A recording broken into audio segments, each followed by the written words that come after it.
Today, I'm talking all about DIY projects. The one today is how to get ugly, unsightly carpet off of your stairs and make your stairwell something that you will love. I've been wanting to rip the carpet off for a long time, but had no idea what to do. And I decided one day, I'm just gonna do it. I gave myself a $100 budget and went to work. I just started tearing the carpet off. I didn't know what I was gonna find underneath the carpet, and I didn't know exactly how it was gonna work. I just sort of made it up as I went along. But I'm gonna show you today how you can do the same thing for under $100. I came well under budget. A can of stain, a can of white paint, doesn't cost a lot. Sandpaper, putty, and a lot of elbow grease. Because I came so far under budget, I was even able to buy an exterior piece of carpet that's used for outdoor for under $20. I cut it and stapled it as a carpet runner down the middle. So, watch my video and I'll show you how I did it all. I started out looking for a faster, easier, cheaper way to do this project. I also wanted to use up supplies left over from a previous restore. I'm inserting a clip from a movie that gave me the idea to look at supplies in a different way in order to achieve my goals. I'm going to invent a way to put a square peg in a round hole rapidly. Okay, people, listen up. People upstairs handed us this one, and we gotta come through.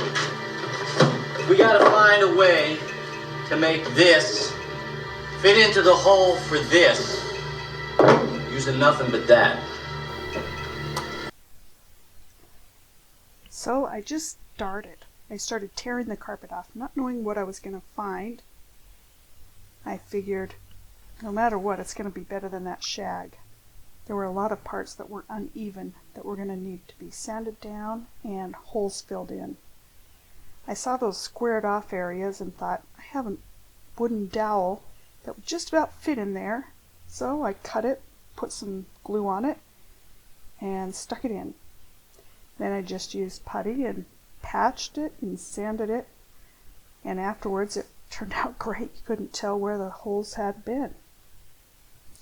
There were also holes in between the stairs and the wall, so I used some free stirring sticks that I got from Lowe's, and again my handy dandy liquid nails, and just inserted them in, glued them together, kept on gluing them until they filled the holes. Then used putty to level out the rest of it. There might be a lot of carpet glue on the stairs. I didn't have a whole lot, but if you do, you may want to use a little bit of stripper to get it off if it's too much work sanding, because the carpet glue is really strong. I just kind of chipped it away with a putty knife and sanded it. There were also some deep crevices, so I used a plastic wood putty on those deep crevices. I didn't want it to break off when you stepped on the stair. And then sand it away. Just keep on going, filling every hole that you see. Even up underneath the ledge of the stairs, there were holes from the staples. And on those little tiny holes, I just used painter's putty. After you putty, you always need to sand it. I found a sander for $20 at Walmart. And then I started using my stain. I have a can that I've been using for a long time, but even if you buy a new one, it was on sale for $5.97 at Walmart. Most important thing is to get a good pair of gloves when you're applying stain so it doesn't get in your hands, fingernails, and the grooves. I love Kona stain. That's my favorite color. I use it on so many different things.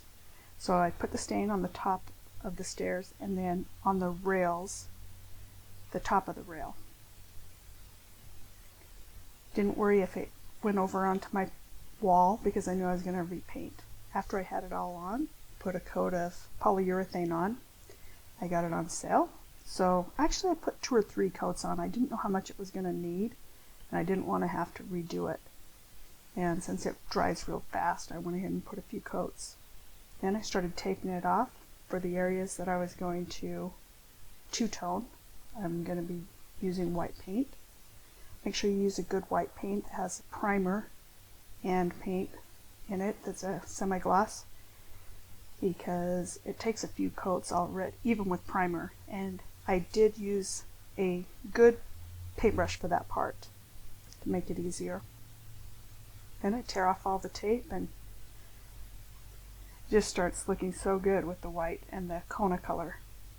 So that is how you two-tone your stairs.